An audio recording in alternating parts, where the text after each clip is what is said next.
Hi, everyone. Today we're going to talk about the readings we completed from the New Testament, specifically from the books of Matthew, Mark, and Luke. Now, the New Testament readings are different from anything else we study in this course. The reading is non-narrative. That is, there isn't a storyline or much direct interaction among characters. The content is beautifully written and provides numerous thought-provoking points to consider about moral behavior. But our course isn't focusing on the writing style of pieces, although it could, and discussions about what constitutes good moral values is really more appropriate for a course in philosophy or theology. But I thought it was important to read these selections because the New Testament has had such a great impact on Western culture. In fact, it could be argued that it has had more impact on our culture than any other piece of writing produced before or since. So we're going to focus on what experts can tell us about the origins of Matthew, Mark, and Luke, and what we can tell about the purposes they were written to meet. Now, as I said when we studied Genesis, we are simply discussing what literary, historical, and archaeological experts state. I'm not saying in any way that they know more than your minister, church, or family does, or that what they say is right and what others have taught you is wrong. I respect everyone's religious beliefs, and I wouldn't in any way try to get you to change them. But for the purpose of this course, we're going to look at Matthew, Mark, and Luke from a purely academic perspective. You don't have to believe anything our sources say. It's just that what they say is what you're limited to working with if you discuss the New Testament in exam 2. Okay, with that caveat in mind, let's see what some experts can tell us about this very important piece of writing. The source of this presentation is John Gable et al., whom you might remember as a source for our discussion of the Old Testament.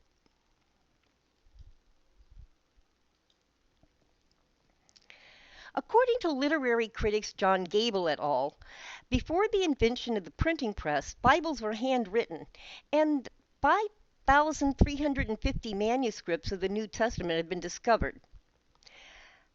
Of those, no two manuscripts are identical in wording, and none of the manuscripts are those that were written by the original authors. The New Testament, like the Old Testament, is an anthology. That is, it's a collection of writings by numerous authors, as opposed to a single book written by one author. But the New Testament focuses narrowly on one historical event, according to Gable et al. That event was the giving of a new covenant to replace the covenant with Abraham established in the Old Testament. As we recall from our study of Genesis, God's covenant with Abraham was that if Abraham would follow him, he would be given a land of milk and honey, and through his descendants all the people of the world would be blessed. Now, Christians believe that the new covenant fulfills that promise, and that Jesus was the descendant of Abraham that was the blessing for all the people of the world. Muslims, of course, believe that Muhammad represented the fulfillment of that promise, and the Jews believe that the fulfillment of that promise through a Messiah has yet to take place. The word canon means a selection of books that are accepted as genuine, and there are 4 Gospels in the New Testament canon: Matthew, Mark, Luke, and John. According to Gable et al., no one knows who brought these specific 4 books together, or why they were chosen to be part of the canon instead of other similar writings produced at roughly the same time. But the earliest records in which these 4 books were grouped together dates from sometime before the end of the 2nd century, Gable et al. State. Now, Gable et al. Tell us that while the 4 Gospels are fundamentally different in content, arrangement, emphasis, and purpose, 3 of them have much in common in the way they are related to each other in terms of text and production. Those 3, Matthew, Mark, and Luke, are called the Synoptic Gospels. The book of John is classified and often studied separately.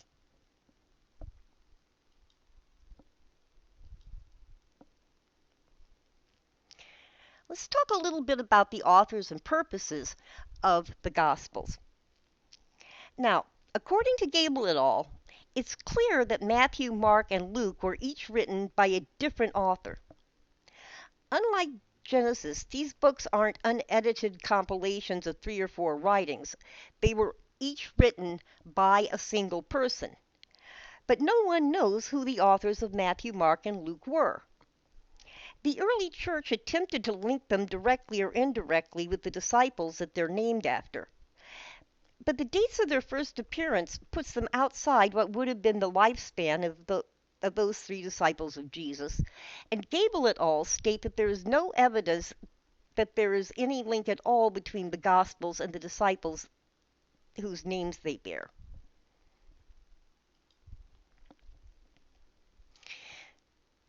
Now, as Gable et al. Point out, since the authors of the Gospels are unknown, it's more productive to discuss their apparent purposes. There are 2 theories as to why the Gospels were written, and they aren't mutually exclusive, so both of them could have been factors. One theory holds that contemporaries of Jesus were dead, or soon would be, and there was a need to record what they had witnessed. Another theory holds that the new church needed documents to help convert others to Christianity. While we might not know for sure what the purposes of the Gospel writers were, it's clear from studying the text that they are not biographies of Jesus, Gable et al. State. Some sections of the Gospels, such as the birth story in Luke, do appear to be biographical. But there's too much information about Jesus' life that's left out for the Gospels to be biographies. There's virtually no information about his life between his birth and the teachings that he presented when he was in his 30s. And there's no information at all about his personal life or education, and no information on his family members. So Gable et al. State that the writers of the Gospels focused on the concept that Jesus was the Son of God, and nothing that didn't tie into that concept was included in the Gospels. Instead of being biographies, the Gospels represent different attempts to shape Jesus' career as a speaker and the meaning of what he said, Gable et al. Say. Let's look at the historical context for the Gospels. First, it's important to note that many people believe that the Gospels were written first and the early church sprang from those writings. But that isn't true, according to Gable et al.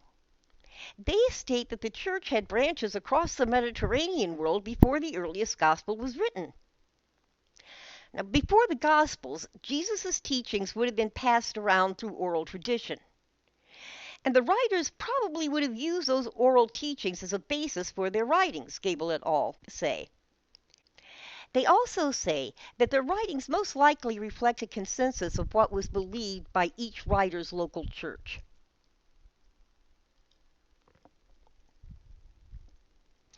The unanimous opinion of modern biblical, literary, and archaeological scholars is that Mark was the first of the existing Gospels to be written, probably around 70 A.D. Luke and Matthew were the next 2 Gospels to be written, most likely between 80 and 90 A.D., although there is a great deal of uncertainty about the exact dates, and no one is sure which of those 2 was written first. And John was written later, probably shortly after 100 A.D. Okay, let's take a look at how the synoptic gospels connected to each other in terms of the composing process. There are several different theories of how the writers of Luke and Matthew used other texts as well as their own ideas to compose those gospels. We're going to look at a theory that is called the two-source theory, which is detailed by Gable et al. Scholars believe that at least by the time that Matthew and Luke were written, there was a separate document that has never been found.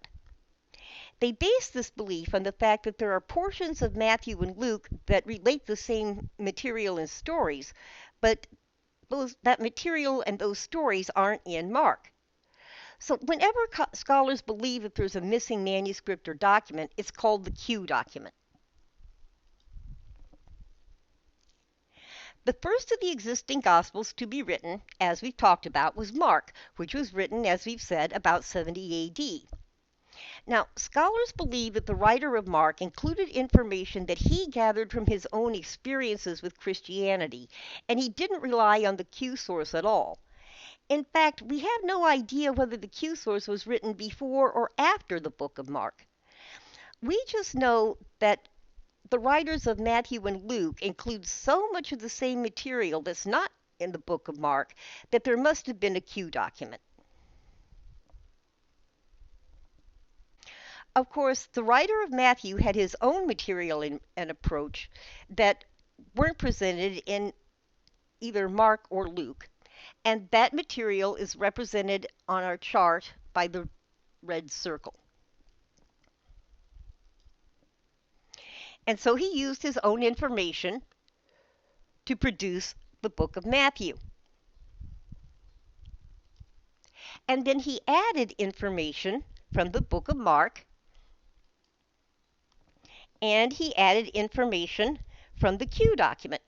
So all of that information, Matthew's own ideas and approaches, some text from Mark, and some information from the Q document, all went together to compose the book of Matthew. Similarly, the writer of Luke, who is represented by the green circle, also had his own ideas and approaches that contributed to writing the book of Luke. Then, in addition, that writer also took information from the book of Mark and from the Q document. So, the book of Mark, the Q document, and the writer's own ideas all went together to compose the book of Luke. But notice that the books of Matthew and Luke are not connected in any way. There's no indication that those writers had any contact with each other or knew that the other person was writing a gospel, according to Gable et al. Now, you might ask how this is different from making Genesis up of 4 separate writings. Well, there's a very significant difference. The Pharisees had put together the priestly version of Genesis, which was the final version in Hebrew. If we recall, they used the Yahwist, Elohist, and Deuteronomic texts without editing them or deciding which of the 2 or more versions of the story was correct. But Matthew and Luke chose selected portions of Mark and the Q text and then edited them to suit the purposes of the book that each man chose to write. Now, you know from taking comp classes that there's a big difference between copying an article word for word and taking information from several outside sources, putting it in your own words, and putting the information from different sources together in a way that support a statement you make, right? So, composing the books of the Bible was a lot more complex than that, but it's kind of the same idea. You can kind of think of the initial composing process for the book of Genesis as being like directly copying information from 2 or 3 web pages and tacking that information together in a document that you're going to send to a friend on some topic. But the initial composing process for Matthew and Luke is really kind of similar to writing a research paper. The writers of Matthew, Mark, and Luke relied on various literary genres to communicate their messages. Now, we recall that a genre is a classification of literature. Modern examples of genres include mystery, science fiction, romance, humor, westerns, horror, things along those lines. Okay, so let's spend a few minutes talking about the genres that we'll find in the full books of Matthew, Mark, and Luke. First are the sayings of Jesus, and those are abundant in all 4 Gospels, which reflects the importance of Jesus' teachings, according to Gable et al. Some of these sayings are accompanied by stories of where Jesus is when he says them, how he gets to that location, or whom he is speaking to. But the point of the selection is the sayings themselves, not the stories. Pronouncement stories, on the other hand, feature pronouncements that are always in the context of a story, Gable et al. Say. But the story exists in order to lead up to the saying, which Jesus usually states at the end of the story. A good example of a pronouncement story that appears in Matthew, Mark, and Luke is the story about Jesus eating with taxpayers. When he's criticized by associating with people who, at that time, were considered corrupt and evil, he replies, "I came to call sinners, not the righteous." Now, that statement is the point of the story and the reason for including the story in the Gospels. Now, as the name states, miracle stories are the stories of Jesus' miracles. There's only one miracle story that appears in all four Gospels, and that's the story of Jesus feeding 5,000 people with only a few loaves and fish. Parables are also short stories that are told specifically to illustrate a point. But the difference between a pronouncement story and parables is that the story associated with the saying in a parable isn't expected to be taken as a story of an actual event, according to Gable et al. Parables are similar to fairy tales. The story of the tortoise and the hare, for example, demonstrates how strong but steady wins the race, but no one is expected to believe that there was ever an organized race between a turtle and a rabbit. Although some Gospels were written largely for Gentile, that is, non-Jewish readers, the authors were interested to a greater or lesser degree in tying Jesus' life and work to the Hebraic prophecies from the Old Testament, Gable et al. State. In fact, it appears that they went out of their way to search for Old Testament prophecies that they could tie to Jesus in some way. While these citations appear in all of the Gospels, they're particularly noticeable in Matthew because of the writer's audience and purpose, which we're going to talk about in a few moments. The accounts of events in Jesus' public career relate important events from Jesus' life that are connected to his career as a speaker, according to Gable et al. Examples include Jesus' baptism by John, his choosing of his disciples, his entry into Jerusalem, and his cleansing of the temple of people who profit by charging interest. Just as an aside, it's interesting to note that usury, which was defined at that time as making a profit by charging any interest at all, was the only sin that actually angered Jesus to the point of throwing tables, but is the basis of capitalism. Finally, there are the passion narratives, which are the stories surrounding the arrest, torture, and execution of Jesus, Gable et al. Say. Although no one knows who wrote the Book of Mark, it is believed to have been written by one person who was a Gentile writing to other Gentiles, according to Gable et al.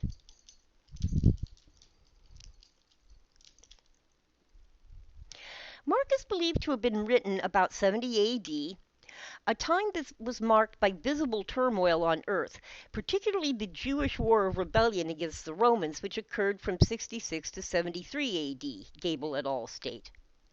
Now, according to the Book of Mark, between the time that Jesus resurrects from the dead and the time he ascends into heaven, he promises that he will return. And Gable et al. Tell us that the writer of this gospel appears to believe that the turmoil was associated with his return and the final battle between good and evil.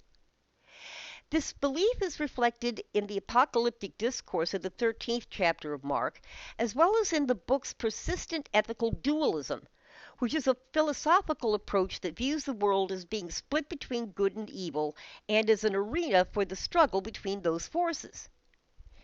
Because the writer believed that the end of the world was rapidly approaching, it was written with a sense of urgency, which is demonstrated by its strong language and abrupt narrative style, Gable et al. Say. The urgency with which the gospel was written left no time for a birth story or any extended discussions of Jesus' teachings. Now, according to Gable et al., the Book of Mark is characterized by rules for living a Christian life that are scattered throughout the Gospel. Now, while the rules lack a sense of coordination, they have two aspects in common.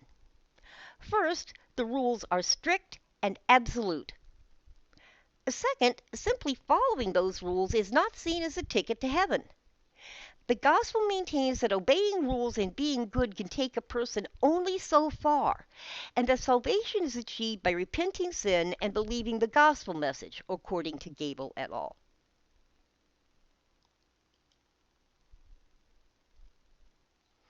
Let's take a look at the book of Luke. According to Gable et al., the writer of the book of Luke is believed to have been a well-educated Gentile with a cosmopolitan outlook, meaning an outlook that is at ease with many cultures. The writer wrote excellent Greek and adapted his style to a variety of situations, Gable et al. State.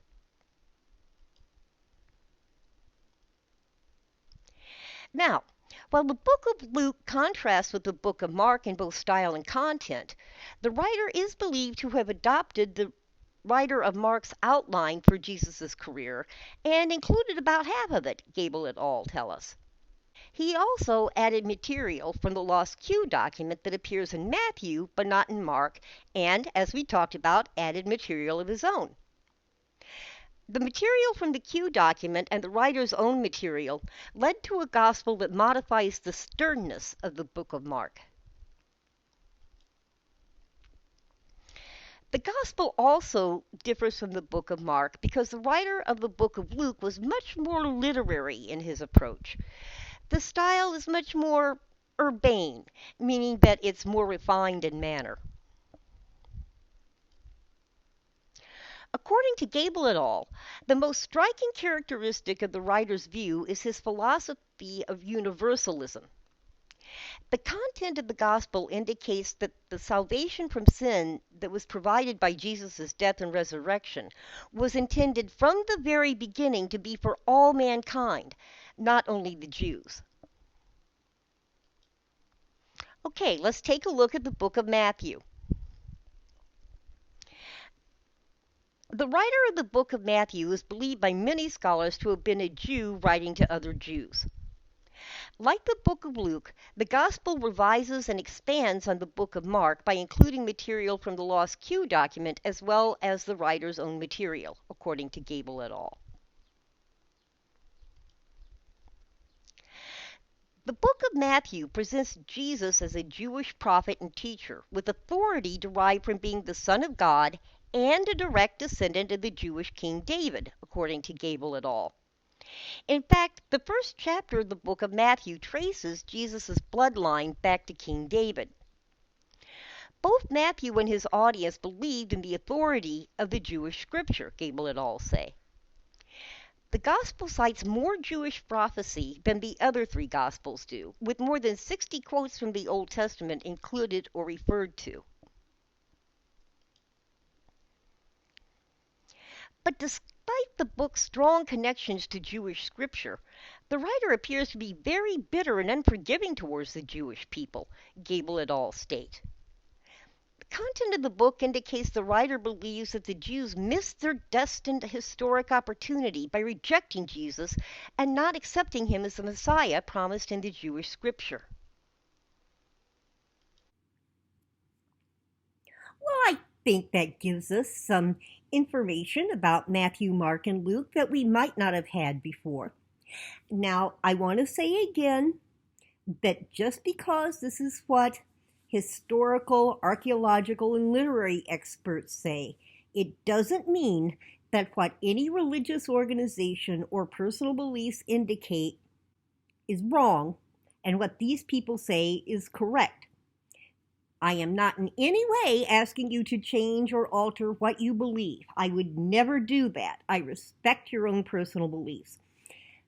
I'm just providing you with information that is pertinent to the way we're studying the New Testament in this course and the information that you will need to use if you write about the New Testament in exam 2. And of course, if you have any questions at all, I would love it if you would email me through Canvas. It doesn't have to be about this presentation or the exam or even anything about the course. I just love exchanging emails with students, so I hope that you'll email me whenever you'd like to, because I really would like to hear from you. Thanks so much for studying this video. I really appreciate your attention. We'll talk again soon, and in the meantime, have a great day.